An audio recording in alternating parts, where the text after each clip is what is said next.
มื้อนี้ก็มาสวนตามเคยเนาะอันนี้มันมะเขือที่โดนตัดไปเป็นอย่างค่อยตัดย้อนว่ามันมีแมงไม้เข้าหลายแล้ว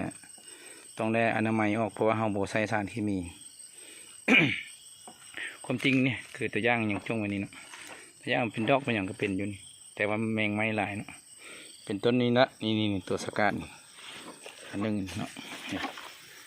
นี่บางผมนี่อันนี้โบซีดยาเนาะบีบเลยนี่กับบีบเลยเนาะต้องใช้สารเคมีเครื่องส่วนเฮานี่ไปขายใส่กะว่าแต่ว่าประกาศเนาะ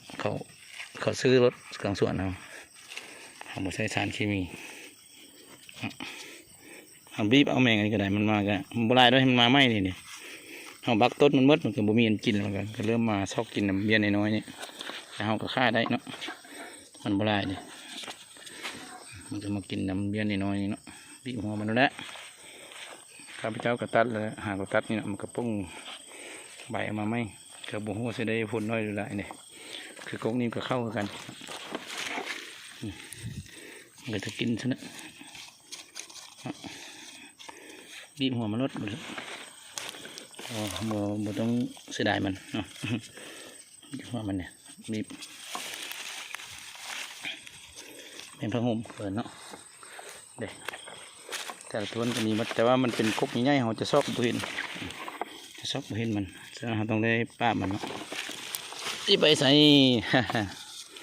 สิไปใส่นี่สิจากเขาตัดแล้วก็จับบีบแล้วนี่ฮะจับบีบมันทิ่มแล้วนี่ก็บ่หลายเลยบ่หลายอันนี้กำลังตัดเนาะจุดนี้ก็ตัดก้อนแล้วโอ้เขามีเวลาไปเลยเด้เห็นป่ะมันเป็นแมงเป็นสิมากก็ได้บ่ได้พูดซะไปต้องตัดที่มดอนามัยให้มันปุ้งไหมตัดยังบ่แล้วเลยตัดบ่แล้วอนามัยเห็ดไหมมันขึ้นไหมคือตัวย่างก็เบิ้งสิเบิ้งมากเป็นยังไงเนาะเห็นป่ะมันมีแนวมาเรียมาอย่างแสดงมีศัตรูพืชหลายเนาะบ่ได้ผลตัดทิ้งเลยบ่อยากฉีดยาเนาะบ่ใส่สารเคมีบ่ใส่ยาฆ่าหญ้าเบิ่งหญ้าก็หกตึบเลยบ่ได้ปลูกเนี่ยอันนี้ก็สิลกเอาเลยนี่ความจริงมันมีคูมันออกแต่ว่างคูเท่าเลยก็อย่างเอาปูเดี๋ยวกันลกเอาลกก็สิละนี่ลกใส่ว่างนี่ไปแล้วก็ปลูกคืนเนาะผมมีใส่สารเคมีหกหน้าตึบเลยสวนเสียแพ้วแต่บนเฮ็ดได้เพราะว่าบุคคลมีเวลามาเฮ็ดมันมาได้ปลอดสารเคมีแน่นอนส่วนนี้นะบ่มียาฆ่าหญ้าบ่มียาปราบศัตรูพืชทุกอย่างเลยมันเฮ็ดด้วยธรรมชาติทั้งนั้นเนาะมะพร้าวกับปลูกลองเบื้องต้นนึงว่ามันได้บ่นี่ก็ขึ้นงามอยู่เนาะต้นมะพร้าวหอม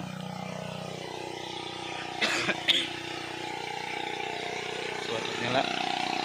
หกเงืออะไรประเภทฝุ่นกับส่วนใหญ่ก็ใส่ขี้งัวใกล้เลยมาก็เดือด2 เท่าขี้งัวใกล้อย่างนั้นรถมาสวยก็ต้องเป็นรุ่นนี้แล้วตีนมันนะค่อยมาได้ ตีนน้ำกระปุกปีนก็คือว่าสิป้ามันลงห้องเขาจะตัดเพื่อมันมากองให้ฝุ่นบ่มส่วนก็เหมาะสมอยู่ใกล้น้ำไงกันว่าฤดูแรงก็ดูดน้ำนี่ขึ้นเนาะดูดน้ำขึ้นแล้วก็ตั้งจักเนี่ยจักห่างๆดูดขึ้นแต่ว่ามีงบเดี๋ยวซื้อโซลาร์เซลล์ข้าพเจ้าก็วางท่อหมดเลยเนาะส่วนนี้เนาะได้วางท่อหมดแล้วเนาะวางท่อหมดแล้วยาวยาวสุดแล้ววางท่อแล้วก็เฮ็ดท่อน้อยไปแต่ละเส้นเป็นแต่ละวางไปเดี๋ยวเจาะเดี๋ยววางเป็นระบบไฟใช่ไปวันนี้เนาะเห็นนี้เนาะได้วางท่อเนาะได้วางท่อโดยใช้มันมีท่อยำยศเนาะ เดี๋ยวต่อออกมาเป็นว่างเด็เนาะมีท่อน้ำหยดมีวาล์วปิดเปิบยามนี้กู้ไปหมดละท่อเนาะกู้ก็ระยะห่างก็สิประมาณว่างเม็ดปลายนะก็ใส่บอลนึงเนาะเดี๋ยวนี่ก็สิประมาณนี้ประมาณนี้ก็สิประมาณเม็ดเขากลัว1.50 ประมาณนั้นแหละใส่ว่างนึงก็ที่ได้บุกเบิกคืนแล้วนะหกกระยามันบุกไปยังเอาไว้เอ็ดฝุ่นตัดแล้วก็เอ็ดฝุ่นเลยกองเฮ็ดฝุ่นเอาขี้งัวใส่ผสมกัน1:3แล้วก็เอาจุลินทรีย์มาฮดมันจะได้ผลเรื่องการเฮ็ดฝุ่นมักอันใบไม้จะได้ผลต้นกล้วยกับบริษัทได้ตัดทิ่มเลยหน่อยง่ายก็อย่างจงไป2 นอพอมันกำลังออกปีปีใหญ่กำลังออกปีโอ้สะท้อนแสงเนาะกำลังออกปีใหญ่ดีอยู่กระบงที่ได้จะหวีเนาะก็เลยตัดออกตัดกับใบมันนี่ละปูเส้นนี้ละบัวให้หญ้าขึ้นหญ้าตายเรียบได้เนี่ยออมเนี่ยเอาใบอันปูเลย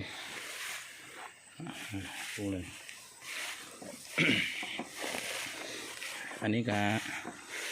ก็คือเห็ดนั่นแหละเนาะได้อยู่10 ปลายวีแต่เสียเบิ้งก่อนคือมันบดตึงก็เสียไว้จาก10 นึงสิบ่เบิดก็ถือว่าได้หลายวีอยู่พันใหญ่ดีอยู่มั่งอันนี้ก็เมียกับท่านมากับปลูกเนาะปลูกหมักไส้ปลูกอย่างนั้นแต่เพิ่นก็ปลูกกันนะหมักทั่วภูเติมอีกทั่วภูเลยปลูกทั่วภูกาไปขี้งัวใส่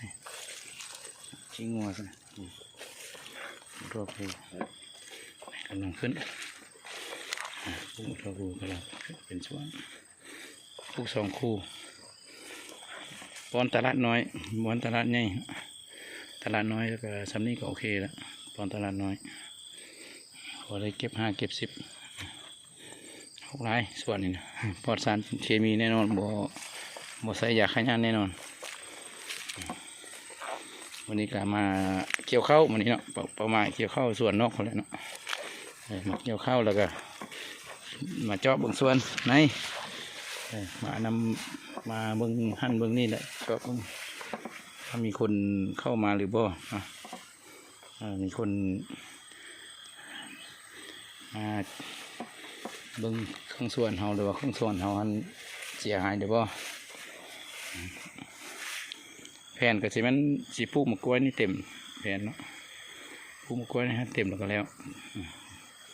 ส่วนหมุนเวียนก็สิบ่ค่อยได้เฮ็ดเพราะว่าพนักงานทั้งผัวทั้งเมียบ่มีเวลามาอนามัยมันเฮ็ดหลายก็บ่เฮ็ดบ่ร้อนดอกเฮ็ดซ้ำพอมีกิจกรรมมันเสาร์อาทิตย์ซื่อเฮ็ดหลายก็เป็นกายลำบากเป็นพนักงานแล้วอาศัยแต่วันเสาร์อาทิตย์มาเบิ่งแยงดูแลมันก็บ่อยากเพียงเวลาบ่อยากเพียงพอบ่ได้บ่อยากทันสิปลูกกล้วยแล้วก็ปลูกมะไม้กินมากอันนี้ก็ลองมักซิดามาปลูกเบิ่งนี่ซิดาคนลาวเขาเอิ้นว่ามักซิดาซิดาแต่ลายซับกับเขาก็ว่าต่างกันเนาะซื้อคนลาวเอิ้นมักซิดาแต่มักละมุดกันปลูกชีปลูกของมึงแล้วก็กำลังกาอยู่เฮือนกันมันมาเคียบใส่มาเคียบลงเลยสิปลูกมาเคียบมั่งอย่างนี้แหละสับบ้างเนาะสับบ้างระวังขอกล้วยนี่ขอกล้วยนี่ปลูกห่าง10 เมตรแล้วก็เอาไม้กินมากใส่สับบ้างสับเป็นว่างๆไปแต่แผ่นก็อยู่บนว่างๆบนพืชอยู่บนใหญ่ก็สิปลูกพืชหมุนเวียนก่อนช่วงมะกล้วยบอนใหญ่บ่หรือว่าต้นไม้กินมากบอนใหญ่ก็สิปลูกหมุนเวียนไปนำจนกว่าปลูกบ่ได้จะค่อยสิเศร้าเป็นต้นแบบนี้ละนี่มะเขือนี่นี่ปลูกมะเขือนี่มะเขือมะเพชรมะเงี้ยมาซะละเสียหญ้าออกแล้วก็สิได้ปลูกอันนี้มันเบี้ยเก้ามันที่เราตัดออกไปมันก็ป้งเอาเสร็จแล้วเนาะก็ถือว่าได้ผลดีเลยผ่านมาเฮ็ดได้ผลดีเงาที่มันมีอยู่เราตัดแล้วป้งแล้วก็ แล้วก็ห่อปะมันขึ้นแล้วก็สุดท้ายก็เลือกเอาเนาะเลือกเอาจากสองหาสามกิ่งเลือกเอาจาก2 หา 3 กิ่งบ่ให้มันขึ้นหมดเลยขึ้นหมดแล้วจะพุ่มใหญ่พวกเรามันให้ได้หน่วยมันบ่สมบูรณ์2 หา 3 กิ่งเท่านั้นเลือกเอาเนาะ เอาวันนี้ก็สิเอาทำนี้พอเนาะสร้างประสบการณ์ทางกันด้วยกันถ้าว่าผู้ใดบอกครับคนนี้ก็ผู้ใดฮู้แล้วก็มีความฮู้แล้วว่าเคยมีผลสำเร็จมาหลายแล้วก็แนะนำกันได้เนาะแนะนำกันได้